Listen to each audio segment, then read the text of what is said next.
Hey guys, it's Kill Jezebel again. Another video. I'm gonna try to get caught up here as my schedule permits. Another interesting topic, and this can apply to not only the narcissist, I guess toxic people in general, whether it be your ex, a family member, an old friend, anyone that's toxic that they're threatened by you. They're threatened by your success. Just incredibly jealous. And you've done nothing to these people. You have done nothing. It would be one thing if you went around picking fights with these people, but like I stated before in several videos, these toxic cluster B types, they love picking on innocent people. They love baiting people into arguments.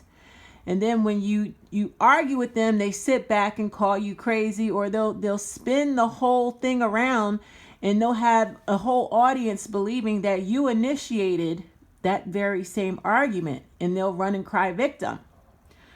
I wanted to touch upon something. I want to clarify why these people do that. It's because they seek validation through association. Validation through association. Okay? And what I mean by that is that when you engage in arguing with your enemy, and your enemy baits you, that your enemy could say something horrible about you. They could say something horrible about your family, or if you have children, they'll even stoop so low. I've had this happen to me where they'll talk reckless about your children. And kids, we know kids are off limits. Why would you talk about an innocent child? But again, when we're dealing with these toxic narcs and these sociopaths, the cluster Bs, they don't care. Everything is off limits with them.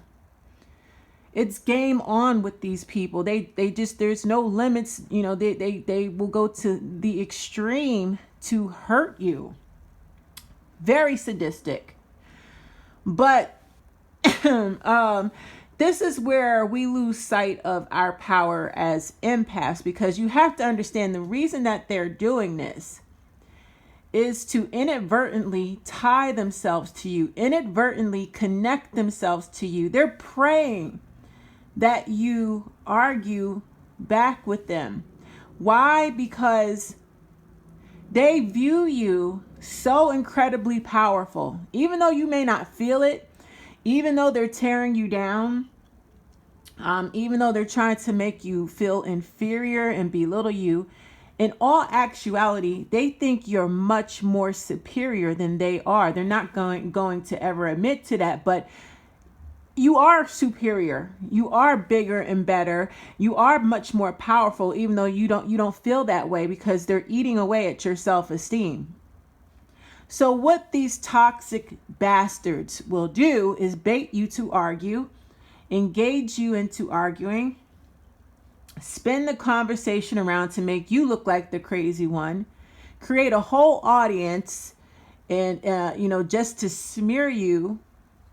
And all this is done to associate, or rather inadvertently connect themselves to you, to give themselves validation and credibility. Because on a regular basis, nobody gives a fuck about them. On a regular basis, their lives are shit. On a regular basis, they have no lives. On a regular basis, nobody gives a shit about them. So what do? Hey, let me pick on this one person here who has a life. Let me pick on this one person who has a bubbly personality and a good spirit. Let me pick on this person that has all these achievements and accolades. Let me pick on this person that's really good at heart. They target you because they want to connect themselves inadvertently. It's called reverse psychology. They will have their whole audience believing that you're stalking them. They will have their whole audience believing that you're obsessing over them. They will have their whole audience believing you started the fight. and that you're the one attacking. But they never will reveal to people that they provoked you from the very gate. They initiated the attacks. They provoked you. But they're not going to tell people that they did. They're only going to show your reactions to them. They're provoking you. Again, they need that validation. And they need the validation specifically from you because, like I said, whether you believe it or not, they view you as superior over them. Yes, they do. If you wasn't a great person, they wouldn't fight so hard to pull you down. Okay, so they inadvertently connect themselves to you, to associate themselves to you, to gain validation so that they can feel at least 1% better than what they do on a regular basis, because they look in that mirror and they hate what they see.